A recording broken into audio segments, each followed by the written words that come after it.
And unfortunately, in basketball, in the history of basketball, you've got to surpass the incumbent.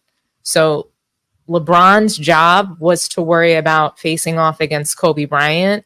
The person he was supposed to be trying to get past was Kobe. He wasn't able to do that.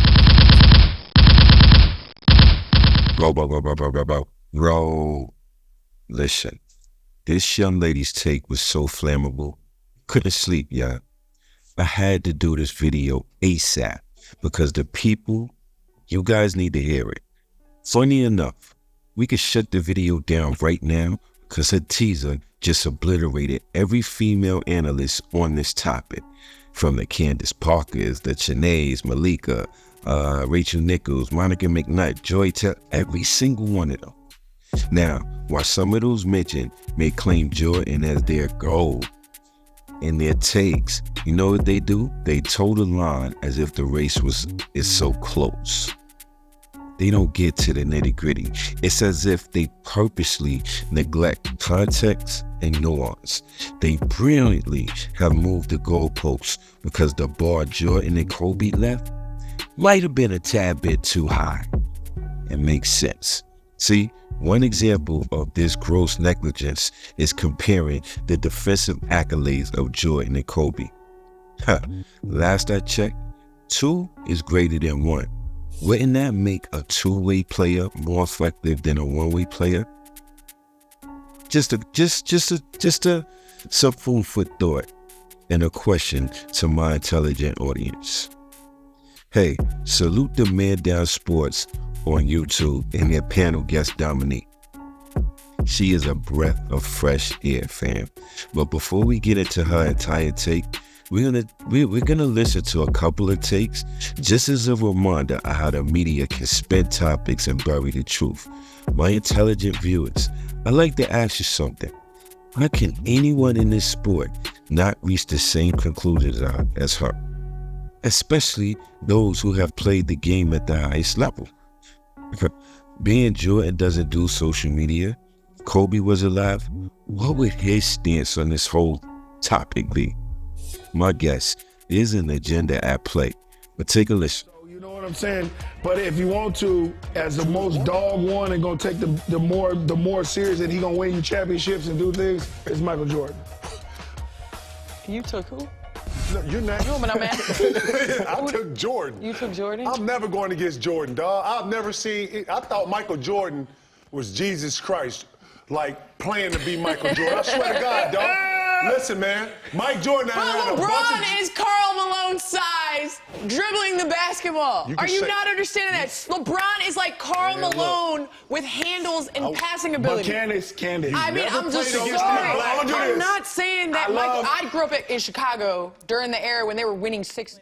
And if you listen to that whole soundbite, it was the narrative in which LeBron James said, I am the greatest because guess what? I broke this 52-year sports curse. I was the guy that was born in Akron, born and raised, dubbed to be the savior, had a lot of pressure on myself, and on top of it, dealt with the social, political, climate that he's inserted himself in. And the only excuse you can say is, hey, maybe he's disloyal. He left again. Now he's in LA.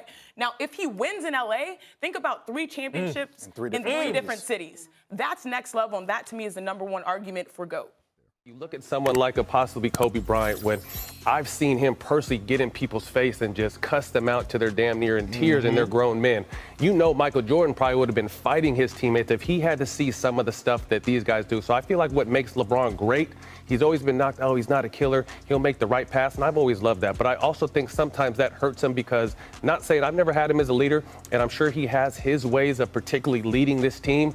But I know for a fact if the 2 guys that I mentioned before saw some of the effort and energy that he saw from his teammates this year, it would have been an issue. I mean, when Kobe, Dwight, and Nash all had injuries, though, they didn't win a playoff game. They got to the playoffs, though. But they didn't win a game. Neither did this Lakers team. The year 19, when he was averaging 22 on 37% shooting, Kobe did. The Lakers, they went 10 and 25 in the games that he played in. So I'm not sure I understand what you're saying, Matt, but I'm not so sure it's well, Kobe Bryant would have been the white horse.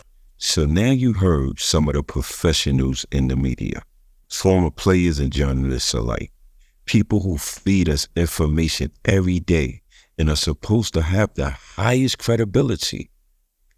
Now, I want you to listen to one of the strongest takes yet, fam. I haven't heard anyone on TV come close. Sniff it. This is Dominique, a guest on the panel on Man Down Sports.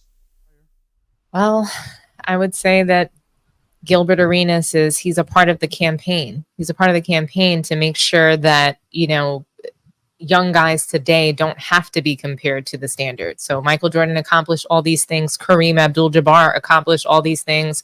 Shaquille O'Neal, like all of these people, they have done so much in their careers, and no one today wants to be compared to any of it. They can't handle the pressure.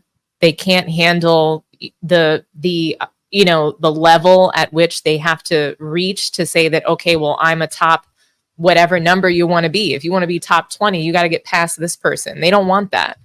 They want to decide what those milestones are going to be.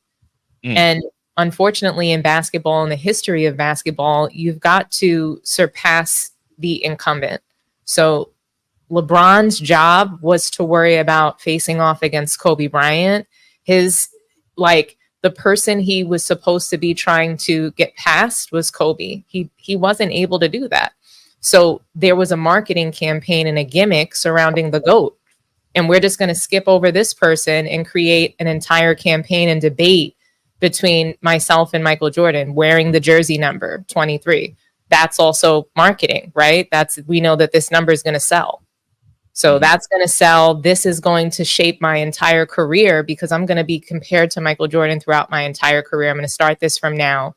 And so because of that, we have to go ahead and chip away at all of these accomplishments from the past so that that's no longer what you actually have to surpass. Okay, I don't have to get MVPs. I just have to get stats. I don't have to win rings. These are team accomplishments, even though this is a fucking team sport. So this is a team sport where everybody plays together and everything is predicated on every single person on your team. Assists, rebounds. You can't get that without boxing out an opposing player, right? You can't. Well, I guess you can get rebounds without boxing out these days, but you still can. But you guys get my point. Is that now the media in conjunction with the players, I just think it's twofold. It's media, it's the NBA, it's the referees, it's the players. They're trying to shape a new NBA and trying to essentially get rid of all of the standards that that you have to reach because nobody's reached them yet. Fam, in just 2 minutes, she obliterated. Gilbert Arenas, Clutch Sports, 90% of the men on TV and 100% of the women on TV. Jesus Christ. She basically said they are changing the standard because the bar that was set is too high. Exactly. That's how we done with the 90s movement. How can you say the era where the GOAT truly dominated, it doesn't matter? Didn't have highly skilled players. This is exactly how making it to the final game a shitload of times becomes more important than actual winning. How did the great Kevin Garnett go from calling Jordan Jesus to now calling LeBron the GOAT? What? I'm confused. I'm really confused. How did LeBron pass Kobe? The part where Dominique discussed the marketing campaign by taking the number 23 and basic copying Jordan. Damn. LeBron did remake Space Jam, didn't he? They had commercials where Bugs Bunny was calling LeBron the GOAT. Who does that? She made me think about the assimilation that is taking place. But listen, what say you, chat? Is this all a conspiracy theory, or did Dominique present a mic drop with her take? Jump in the comments, turn up, because your voice is the one that counts. On your way out, if you enjoyed the video, make sure you hit the like for us. Until the next video, be safe and God bless.